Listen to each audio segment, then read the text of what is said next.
I'm going to start this video the way Pete starts this video.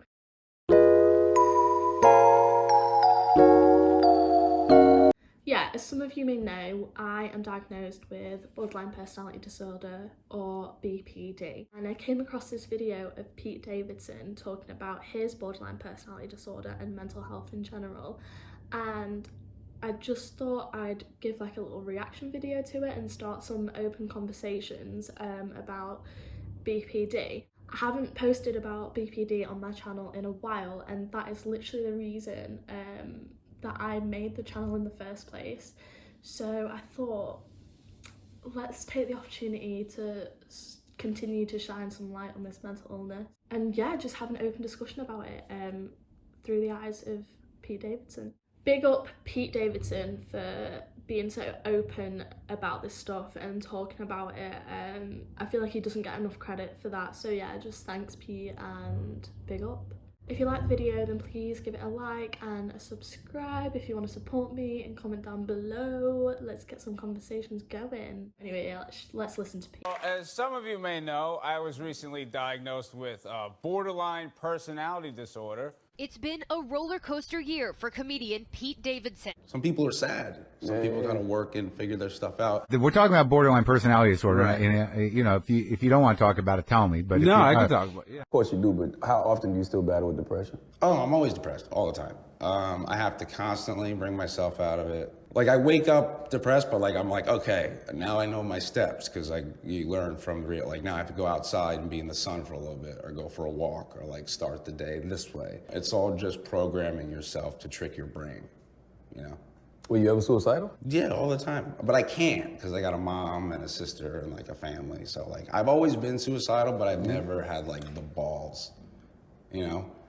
This really resonated with me, because when you have BPD, or at least with me, and it seems like with Pete as well, your brain's default is sort of to consider suicide. And it's so difficult because, like Pete was saying, like, at least in terms of me, it's not something that I want to do. And I looked at the comments on this video as well, and literally everyone was saying like they feel suicidal and they have suicidal thoughts, but it's not something they want to do. It's not a desire to end their life. It's just when, at least with me, when an inconvenience happens and my BPD is triggered, that is the place that my mind goes to naturally. And it's like a constant internal battle, because I don't want to have those thoughts. Those thoughts aren't pleasant. I like to see a future, I plan for the future and things like that. And obviously Pete himself, like, he's got a whole career that he's built and he has those future prospects, but his brain still goes to that place, and it's so difficult to navigate because you can't stop those thoughts, you can't help them. You just have to do what he said and just say like, right, like, this is my situation, and these are the steps that I've learned, either through DBT or whatever therapy, or like just like your own life path in general, that are gonna help. And then what he said about like having his family and things like that, like, I think that honestly, candidly, that is one of the biggest reasons for me, because when my head does go to those places, like if I'm in a BPD episode, and in terms of myself, I like, or your brain is saying the best thing for you is to do that bad thing, the only thing then that can sort of bring any light to the situation is the fact that I do have friends and family that I've lost someone to suicide, so I know what it's like, and that I could not, like, it's so difficult to put someone through that. And also what he said about like not having the balls, I saw someone comment that they disagree with what he said there, because actually not deciding to do that and deciding to continue living with this pain and with these thoughts and with this illness is having balls. And I found out I have BPD, which is borderline personality disorder. And who diagnosed that? One of my my psychiatrist, therapist, psychiatrist. Yeah, they're all the same. Sure. I don't know which one it is. And that and what, you know, what was the what were the sort of like, how did he do the interview that led him to that conclusion?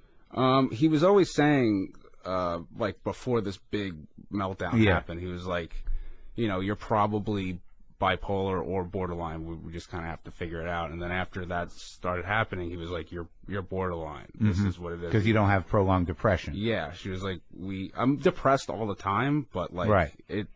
Whatever, they said they're really close, and it doesn't really come out until this age. Really?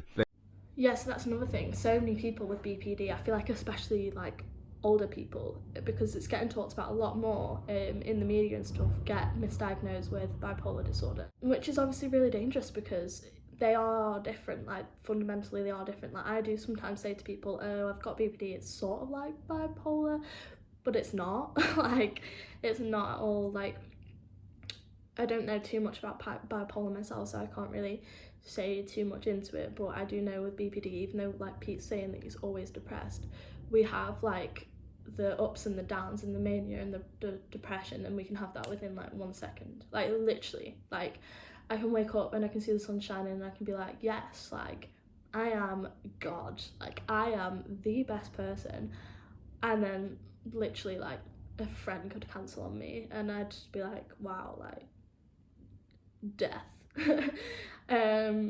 But yeah, They were like, this is the age where it kind of... But now, am I wrong in thinking that borderline is behavioral and bipolar is actually chemical? I think so. I'm not like exactly sure. I don't They're know both either. so close, and what I'm being treated with is like... I don't know about that actually, because I know that having BPD is like there's something different in your brain. I don't know if, like, I'm not a fucking scientist, so I don't know if it's like chemical, but when you have BPD, like the emotional regulators are smaller. I think it's called like the I'll put it on the screen. But when you have BPD, I think that trauma response and the way it filters through trauma is either smaller or bigger, or like your emotional response. I don't know. So that's just something in there that I wasn't sure whether that was true or not. Called DBT skills. Yeah. Which is dialectical behavior. Yeah. And they're both like this. They're treated kind of like the same. You think you've ever hit rock bottom? Oh yeah, I hit it all the time.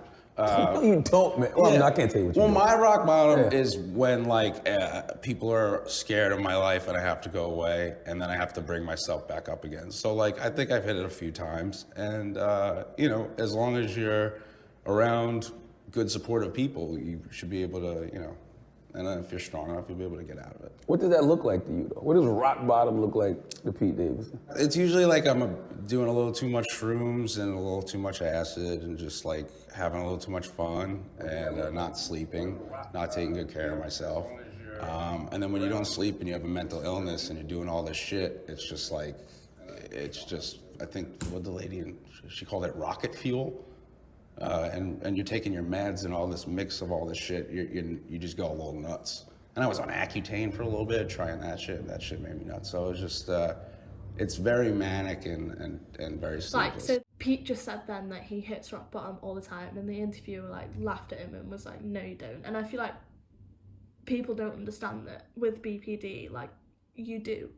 Like, any minor inconvenience can literally take you to rock bottom, and that's what makes the illness so exhausting and so draining for you and the people around you.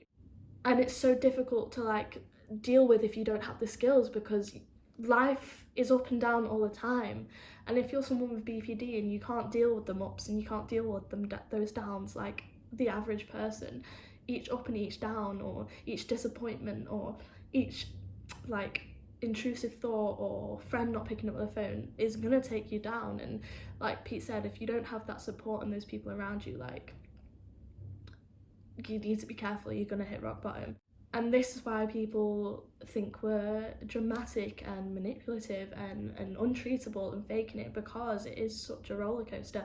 But if you have the skills and you're able to go to therapy, then it is proven that you can learn to control these feelings. Yeah, so a lot of people with BPD struggle with substance abuse and like impulse control and things like that. So I completely get where Pete's coming from. That is his rock bottom. Obviously it's gonna look different for everyone. Like, I don't have the same life as Pete. I don't have access to those kinds of things. It's not something that really appeals to me. So my sense of rock bottom is going to be very different to his, and my sense of rock bottom could be very different to the person watching this video.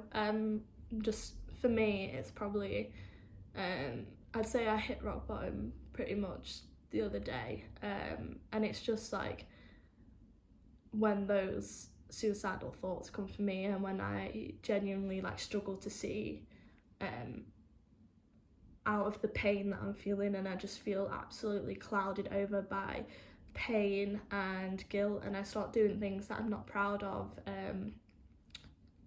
and then I feel more guilt, and then it's just that keeps piling on top until I just get to a breaking point where my brain is like, you either need help or you're gonna do something bad, because the black and white thinking sets in, which is where you either see something as all good or all bad. It's something that people with BPD suffer with as well. It's called splitting. So like, I struggle to see a situation as like, oh yeah, this is a bit of a bad situation, but my whole life isn't falling apart. And I feel like it's when I think like my whole life is falling apart and I can't see any good in like anything. Say I have an issue with my friends, that's what brings me down. But then I also look at my work or my creativity or my self-worth, and that's all down. That's rock bottom for me. What does cutting look like? I cut my chest. That's why I started getting tats on my chest, is to like cover them. It's just like a release. It's just something that like, it's, if you can't get a tattoo, or like if you can't, it's never in like any like spot that's like serious. It's just like, whenever you're so manic and upset, sometimes that's like the only thing that would work for me. But now you go to rehab, you learn like, oh, you could like take a cold shower, you could work out, you could listen to music really loud, you could read this excerpt, you could go on the Calm app, you can call a friend, you could wait 5 minutes. There's just, so much shit you learn that is like eked into your brain if you get to do some of that stuff. So like, that's how I would. That's something that I used to deal with when I was younger, but it's not something that I deal with now because of the guilt that came with it. But I feel like Pete's right, like when you're so shrouded in pain and like emotional pain and depression, and you're going like intrusive thoughts, you do need a release. Like I find myself physically being like this because all I want to do is release the like horrible negative energy that's inside me, and I think that's why a lot of people probably end up self-harming, which is obviously it's horrible and it doesn't work in the long term. But it is hard to do these things that Pete was saying, that everyone says, like take a cold shower, put a wristband on your wrist. Like it's hard to actually sit there and be like, okay, like you're in a crisis mode. Like if you could think logically in every crisis mode, it wouldn't be a crisis. But I think obviously that's why going to therapy and getting diagnosed and getting proper guided help is so important, than just being like, oh yeah, like I'm just gonna look at some self-help, and which obviously could help for you, but it's really difficult to implement it when you're in that state of mind. But again, another thing, try and get people around you that understand. Like I don't know what I would have done recently if I didn't have family and friends who were able to be by my side and talk me down and try and understand, even though they don't have BPD themselves. Just like a fear of it's like fear of abandonment. Well, that's right. That's the big thing with the borderline. Yeah. So like you learn, because I would always be like, I think everybody's mad at me, everybody hates me, like I'm gonna lose my friends, I'm gonna lose my girlfriend, like my family hates me, and I would always just like be all around and be worried all the time, and I'd be freaking out. And then this class, teaches you how to use those skills and how to like be kind of independent. Is I guess the word. To sort of say, to realize that like your thoughts aren't necessarily real. Right. Yeah. Right. It's like steps. They're like thought processing. Like you have this thought, you have these feelings, you have these urges. You're gonna freak out. try waiting it out 10 minutes. Right. Try going for a walk. It is so difficult because genuinely, like, these thoughts seem real. I think that's one thing that makes it really hard for people to understand people with BPD, because a lot of people don't feel thoughts so viscerally, whereas we do. And like those thoughts and that fear is like the fear of abandonment, it comes from a deep trauma, like whether that's childhood or in adolescence or whenever, and it's unconscious, and these thoughts come from an unconscious place, so they seem real even without physical evidence. Your brain is in a sort of protection mode and will force you to listen to the thoughts, because if you don't, you're going to get hurt, you're going to get abandoned. And it's literally the most horrible feeling, because even when you're sort of self-aware, maybe like Pete is, and like sometimes I am very self-aware that the thoughts I'm having and the fear of abandonment isn't necessarily real, I still act on it, and that pushes people away, and that causes real abandonment. And it's just such a sad and heartbreaking and depressing cycle with people with BPD, because it really comes from a place of genuine trauma and survival mode. And it's so frustrating, because all people with BPD are trying to do is protect themselves, protect that inner child. That's something I'm learning about now. I've just restarted DBT, and I'm gonna have to reconnect with this inner child, because that is, I think, where all this like abandonment issues comes from. Like, Because of this. this has been the worst year of my life. Like, for, you know, getting diagnosed with this and trying to figure out how to learn with this and live with this, and like just learning all about it and going to doctors nonstop. It's getting better, but it's like it's taking a while. Yeah, like it is so exhausting having BPD, especially I'm obviously, again, it's very different for me than it is for Pete's experience, because he has the money and the resources to get diagnosed and then go to therapy, whereas a lot of people, at least in the UK, it's really not that easy. Like, I got diagnosed with BPD in 2018, and if I wanted DBT, which is the therapy that helps BPD, it was a 1.5 year wait list, and then the therapy is like 2 years long, like the therapy course, which is just like, that's nearly 4 years of your life. Like, it's so long, like it's not going to be easy. And you know, I feel like I was lucky that the medication that I'm on, I only needed to try one medication before that to find one that sort of worked for me.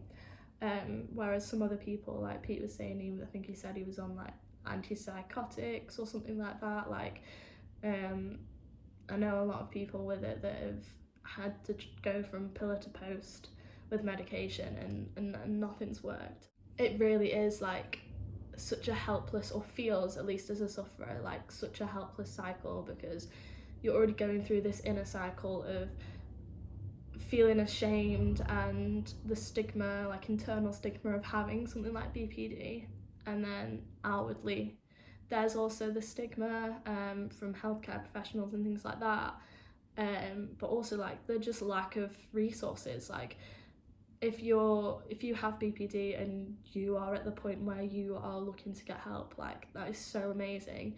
And I know firsthand how frustrating it is to watch your life and relationships be torn apart, and you want to help, but you just don't have the resources in front of you.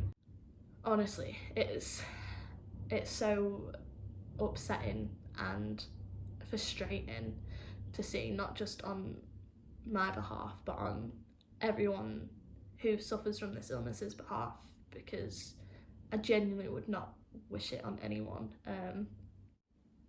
And there'll be people out there who aren't as lucky as I am to have like a personal support system, and friends that, you know, I was in high school and I was doing the whole, I think my friends hate me. Like, I'd literally ask my friends like nearly every day, like, do you hate me?